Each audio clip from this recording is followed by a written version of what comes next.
ಮತ್ತೆ ಬಂದಿರಲಿಲ್ಲ, ಸದ್ದಿನಾಗ ಮತ್ತೆ ಬಂದಿದೆ. ಈಗ ರಮೇಶ್ ಜಾರಕಿಹೊಳಿ ತನಗೆ ಆಯಿತು, ಈಗ ಮತ್ತೆ ರಾಜನ ಮುಖಾಂತರ ಮತ್ತೆ ಈಗ ಈ ರಾಜನ ಅಟೆಂಪ್ಟು ಕೊನೆಯದಾಗಬೇಕು. ಮತ್ತೆ ಯಾರಿಗೆ ಅಟೆಂಪ್ಟ್ ಮಾಡಬಾರ್ದು, ರಾಜನೇ ಕೊನೆಯ ಎಪಿಸೋಡ್ ಆಗಬೇಕು. ಇದು ಒಂದೇ ಪಕ್ಷಕ್ಕೆ ಸೀಮಿತ ಇದೆ ಸರ್? ಇಲ್ಲ, ಒಂದೇ ಪಕ್ಷಕ್ಕೆ ಸೀಮಿತ ಇಲ್ಲ.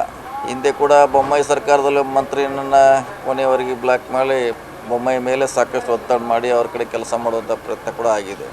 ಅವರಲ್ಲಿ ಪ್ರವಾಹಿ ಸಚಿವರನ್ನು CD ಮಾಡಿ ಅವ್ರನ್ನ ಬೆದರಿಸುವಂಥ ಪ್ರಯತ್ನ ಆಯಿತು. ಅದರಿಂದ ಸಾಕಷ್ಟು ಲಾಭ ಪಡೆಯುವಂಥ ಪ್ರಯತ್ನ ಕೂಡ ಸರ್ಕಾರದಲ್ಲಿ ಆಗಿದೆ. ಸ್ವಂತ ಬೇರೆ ಬೇರೆ ಸರ್ಕಾರಗಳಲ್ಲಿ ಕೂಡ ಇಂಥ ಪ್ರಯತ್ನಗಳಾಗಿದೆ.